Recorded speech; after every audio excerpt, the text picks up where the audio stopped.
Welcome to another segment here with the Caribbean Commission. Today, we're going to be talking about technology. So listen up as we introduce our guests, our Caribbean Commissioner co-host, and there's so much thing that's going to be happening. My name is Esther Lures. I am the PR person for the Caribbean Commission, and in studio today is Commissioner Rollins, who's from Guyana, as well as our expert guest, Mr. Kelvin King from Alpha Drones. So Alpha Drones alone should tell you what we're about to talk about. So before we begin, I just want to share some information. A few years ago, I had the opportunity to work at the Department of Education as the computer science lead, where we helped schools to make sure that technology and computer science was in their curriculum.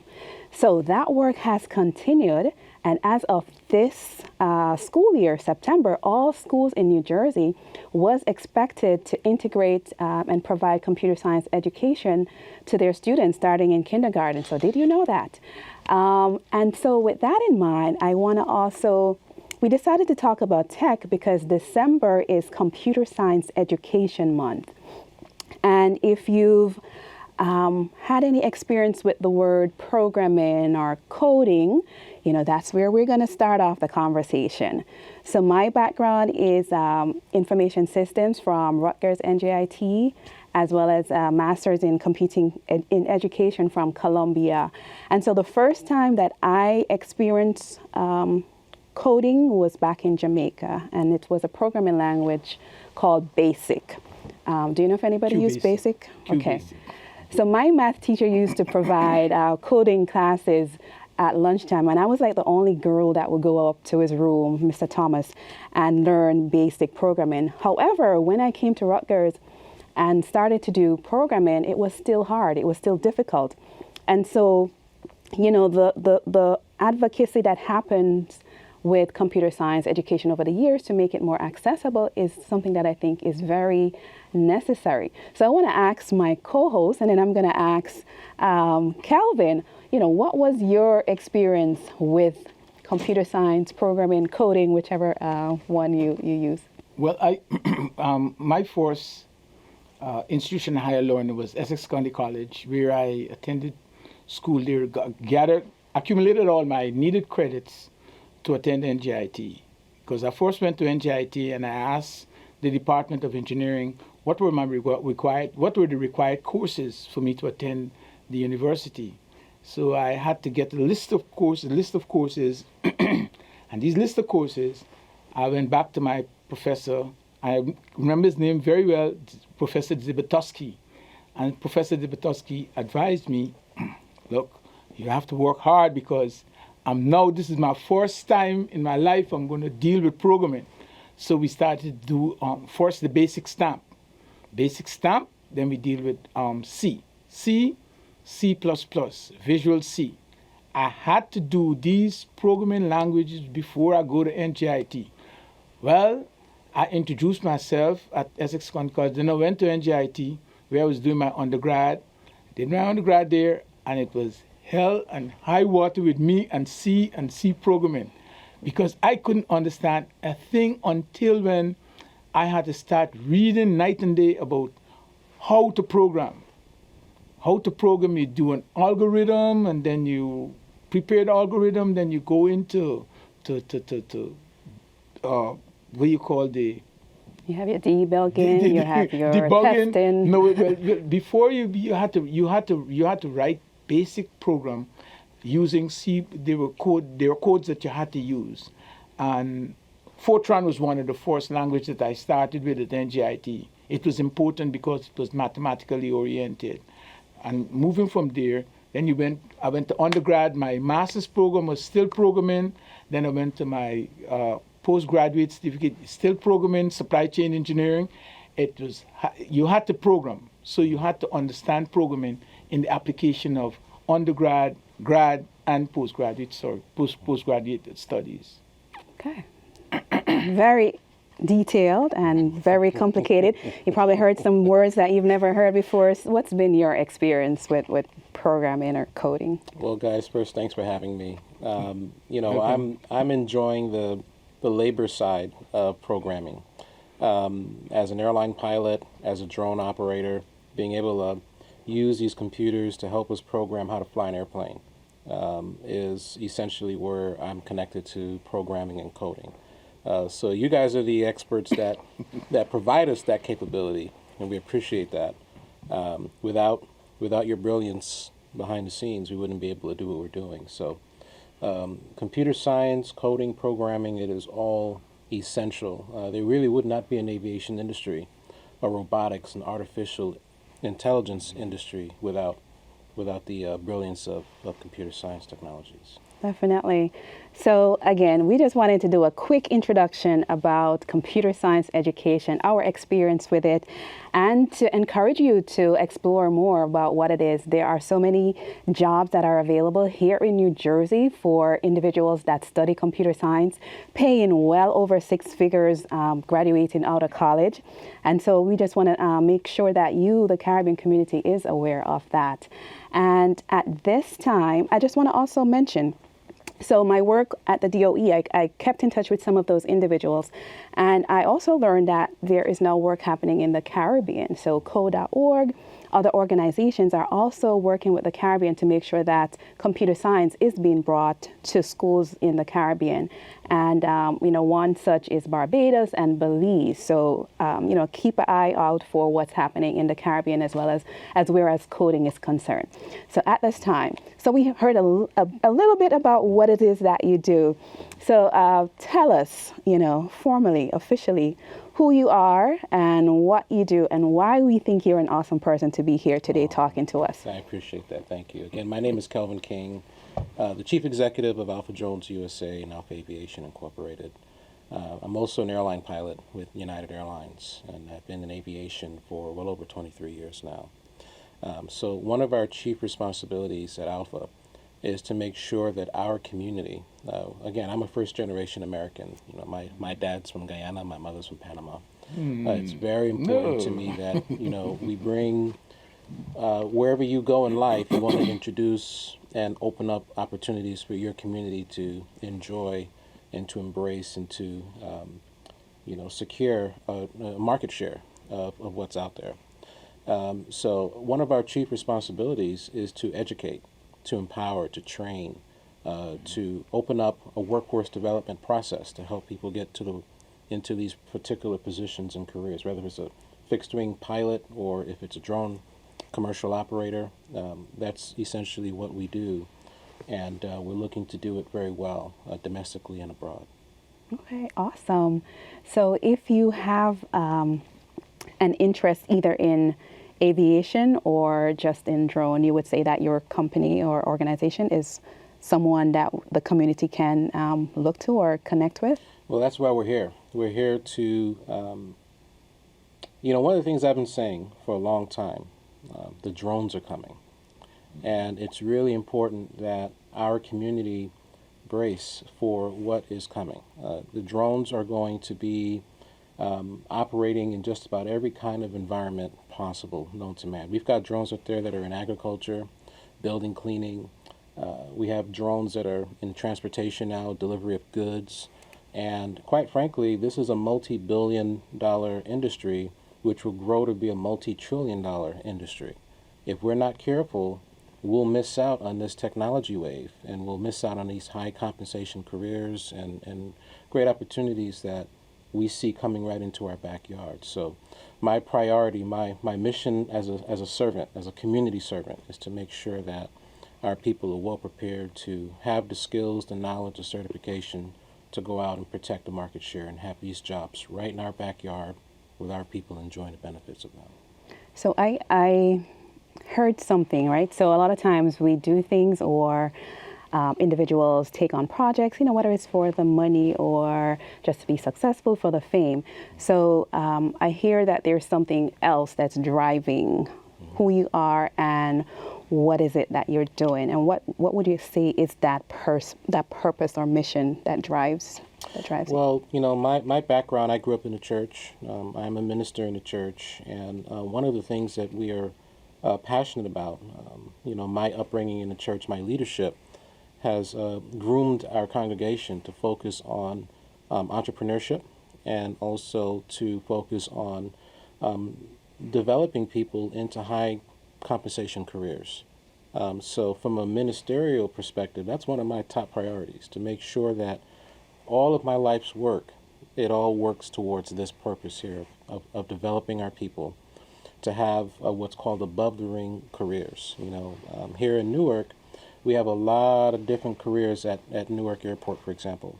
And a lot of our people are engaging in what's called below the wing jobs, where they're, fueling the aircraft, they're loading the bags and all that. But what we would like to see are more pilots. What we would like to see are more air traffic controllers and airport managers and aircraft managers and airline managers. Right. So that's essentially my priority.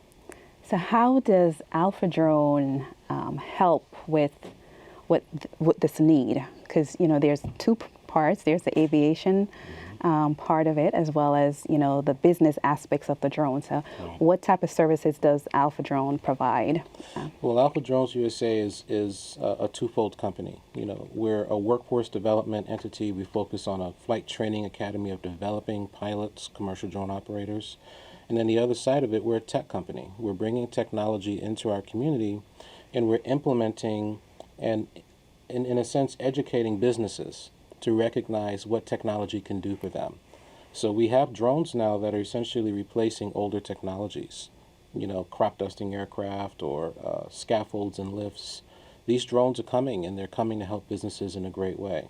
So what I want to do is to make sure that our people are skilled and prepared to fly those drones, to operate those drones, to perform maintenance on those drones, to do coding and programming of those drones, and just capitalize on this emerging sector. This is one of the biggest growing markets, not just in the United States, but globally right now. So it's really important that we are part of this wave. I heard you mention about transportation. The transportation industry is changing. Automation is where everything is going, and Elon Musk has already taken hold of that area. Automation, as it appears to us, you must understand a certain amount of programming language, coding. Right. The foundation to prepare. Let us say a man he hasn't gone to school, or he went to school up to the 5th grade or the 6th grade, and for some reason or the other he was not being able to attend school 9th, 10th, 11th, 12th grade. Right. How do we deal with an individual coming into your institution or coming into your establishment to now educate himself about drone and drone activities, and so he can become so we can make him into, we can take him off the street. He's interested in drone. How can we take him off the street and he enter into your institution to become a better person? Great question. So our program is a federally administered company. We're regulated by the FAA, the Federal Aviation Administration. So first, we've got to comply with all regulatory rules that are in place as an educational institution. The second part of it is we need to be able to change the mindset of all people that may not necessarily have an established career in aviation or in artificial intelligence, robotics. Our job, first and foremost, we've got to be able to help people understand you can do it. If I did it, you can do it too. I'm not any smarter than you are. I'm not any better than you are. If you've got a will, there is a way, and we have the way to help you get to where you'd like to be. Now, we're a very disciplined entity because we know that what goes up in flight must come down. So we have to have some real governing and disciplined policies to guide us. But as long as our folks are compliant, they're following our program, they're invested to our culture, they're buying into what we're building, they're going to be very successful. So we believe that there is no one that's not qualified for this. As long as you've got a will, we'll provide the way. But in addition, I had asked the question about transportation. Because the transportation industry is changing, right? Yeah. It's an aspect that we are not paying attention. It's an area that we are not paying attention to. Sooner or later, it'll be automated trucks, automated cars, automated. Yes. The delivery of goods and services is going to change over the years to come. Yeah. So, I mean, explain to us and for our viewing audience, Right.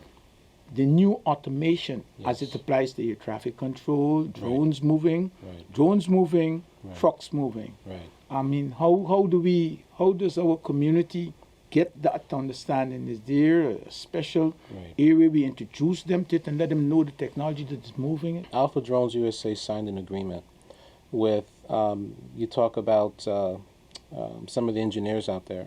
We just signed an agreement with a company called Parallel Flight Technologies. And this is the first major commercial drone company in the United States that's built a really powerful delivery drone. It's a drone it's called a heavy lift drone.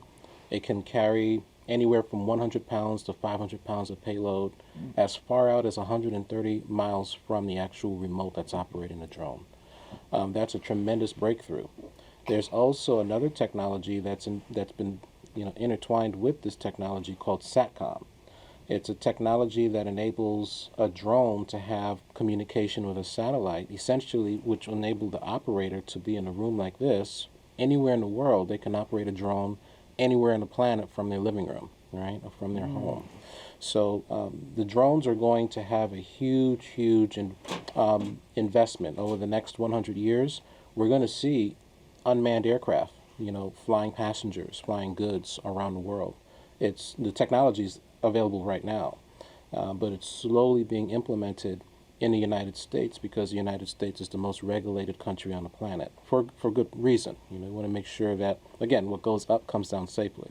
Right. So we're really excited to see technologies like Firefly and Megafly drones coming to the market, which will be able to, now go into a war zone. It can now go to, can take off out of a Newark airport, and fly to a hospital and transport blood, transport parts, transport goods, transport people, right here in our backyard. So we want our people to be ready to fly those drones. So I know we also briefly mentioned disaster, right? So one of the things in the Caribbean Commission, we're always talking about, disaster preparedness. How do we prepare locally? And, in the Caribbean where we have, hurricanes and volcanoes and so forth. So how can the drones help in situations of disaster? Delivery of services. Well, I think the first thing we would need to do, and this would be considered an emergency, we would need to have the political leaders of all of these Lawmakers. Yes, the lawmakers. We need to have the decision makers all come together in a summit.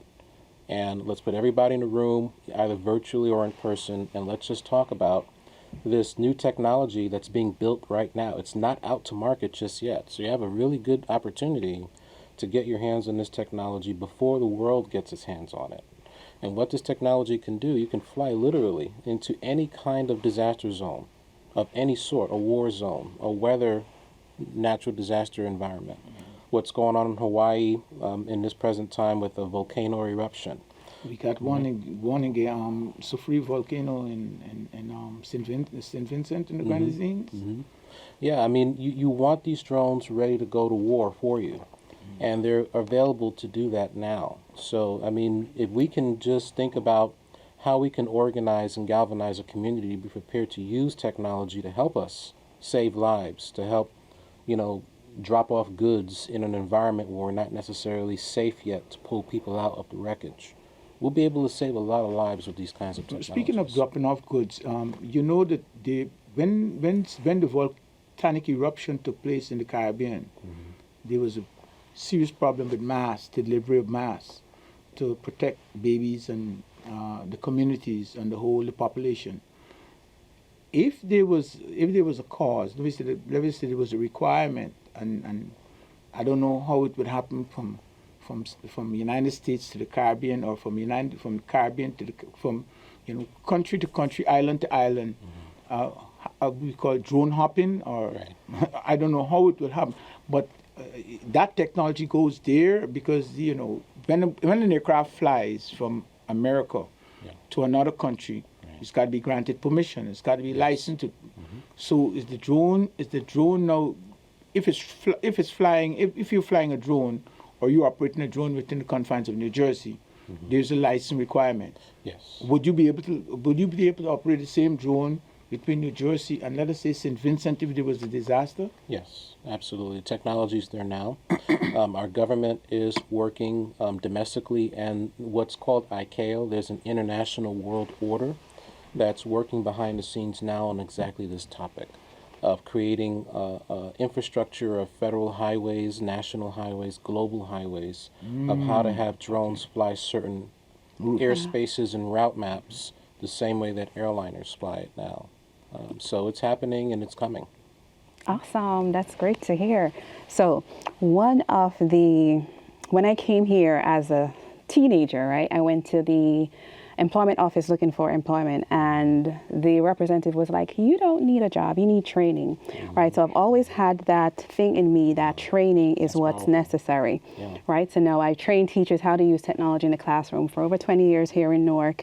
And so, what is your training program like, and how can people here in Newark who are interested, what should they do to get in contact with you? Yeah, we're really excited about what we're doing because what you were told is absolutely what we do. Training is, to me, more important than pursuing a job. If you're well trained and if you develop the mindset of an entrepreneur or an executive of some sort, the training will take you to places that you never thought you would go, well beyond a particular job that you'd be pursuing. So at Alpha Drones, we're preparing to fly more than 6,200 revenue flight hours of training in the year 2023. We're very excited by that. So what we want to do, we want to be able to bring our brothers and sisters in right here in our backyard and help them with training. Get your FAA certification. From there, let's move you on to the next phase, which focuses on learning how to fly these massive industrial precision drones. And then when you know how to operate the drones, now you can learn, well, how do we apply these drones to the different services that they're built for? Search and rescue, agriculture, building exterior cleaning, pest control services. How do we make all of this work? And then, the business person that I am, I'm always going to be talking to them about, I don't want to be the only, person that looks like myself that's owning a drone company. I want you to own one as well. I want us to work together. Let's contract together. Let's partner together. Let's do what we need to do in the business community to grow an ecosystem where we're using the training to not just empower ourselves, but to empower generations of people behind us. So, what we would encourage everyone to do is to go to our website, alphadronesusa.com, and learn about our qualification and internship programs. We are ready for you. We're looking for you. We're ready to go. Awesome. Well,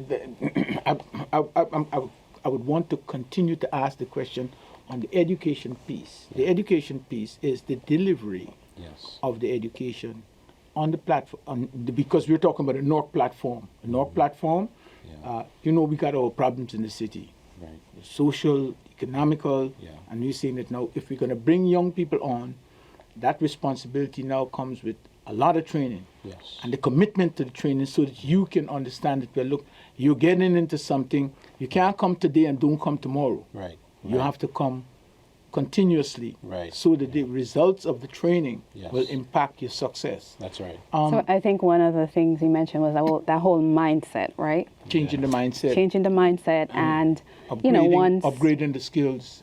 so that once I think the mindset is key, right, for anything. So once you have that mindset, right, a belief in self. So there's a lot of work that some individuals may need to do, right? Some individuals might be at a point where they're ready to just go and start training and, off the ground.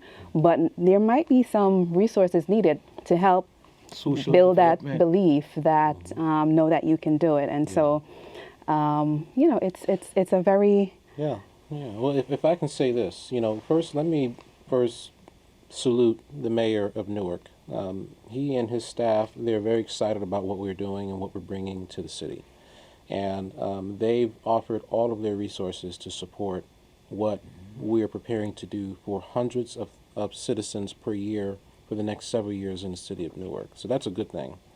The second part of it, too, is this is a collaborative effort. We are a national entity. We're growing into a multinational conglomerate. So we really do need to partner with government. We do need to partner with the local community to understand the needs of the community so that we can be more effective in adjusting our training programs to meet the needs of our people, right? I'm not getting into your business, but would the mayor establish or give you we got a lot of vacant buildings in Newark. There's a lot of vacant buildings in the city of Newark. And as an individual who's got your business and business going, If he's interested relocate, in relocating from where he is to come to Newark. Well, that's something that we did agree to. And it's very important that wherever we are, we're invested to the community. Now, we're a flight school, so, I mean, you know, Newark is right there. Newark International is there, but there are some rules where a small flight school cannot operate out of Newark Liberty. Newark Liberty is actually the busiest airport in the country for single runway departures and single runway arrivals. So we would be like number 100 in line for departure every time we were there. But there are local airports surrounding the city where we're able to do flight training, we're able to get our drones out and go fly. But locally in the city, yes, we are committed to local office space and doing what why needs to be done. I ask is that people will get to see, people will get to see visually, to see what's happening, how the drones operate on your behalf, your institution. So Yes. they got an idea. Oh, that's Alpha Drone over there. Right. That's, man, come on, it's it's interesting. Let me Yeah. see what's going on. So and there are not too many young black women flying, right? So what I'm saying is that we want more black women who involved in it. Big time. The president of our flight school, Captain Micah Clark, she's a captain at Delta Connection, one of the few black females in our industry that is not only an airline pilot, not only a drone pilot, but she's also an executive of a corporation like ours. It's always exciting when you really see. important to have It's always exciting when you see a woman flying an aircraft. Yes. You know yes. what I'm And saying? she probably, It's stimulating. well, not probably. Some say, she does. I'm- She flies better than the brothers. Well, you know, that's what I'm saying. so- My thing is that I would like to see more women engaged. They want to be the frontline operators of these drones. Yes. So if we can stimulate these schools, these high schools, and let them know that, look, there is something else that these women can do and they can make a faster Absolutely. buck. Absolutely. You understand? Absolutely. So we, the Caribbean Commission, is so excited that we're able to share this with you first, right? To bring you to Newark TV that this amazing resource is out here, Alpha Drone USA, focusing on aviation as well as drone training and, covers computer science as well as the business aspect of it. So we want to thank you, Kelvin, for taking the time to come and be with us today. When I first spoke to you, I said, I can't just keep this to myself. I want everybody to, to meet you, to hear what is it that you're doing and the work that you're doing, not just for yourself, but for the community, like the bigger picture. Yes. And so I thank you. Again, I thank you, Commissioner Rollins, for being my co-host. My name is Esther Lors. I'm the PR for the Caribbean Commission. And I want to thank the Mayor's Office, our Deputy Mayor, Lygia De Freitas, Felicitas, her Executive Assistant, all the Caribbean Commissioners, our Chairperson, Tasha David from Honduras, our Vice Chair, Trevor Messiah, and our Secretary, Garvey Ince, both of whom will be, depending on when you watch this, whether you watch it on the local TV or online, it's that time where we're celebrating Barbados 56 independence. So congratulations to all our Bajans here in Newark. And thank you again. Thank you. Thank you. Any last words? Thank you very much. And And I now- hope this is not the last time we're going to see you. No, this is a journey that we're taking together. Thank you very much, sir. Yes. you. Awesome.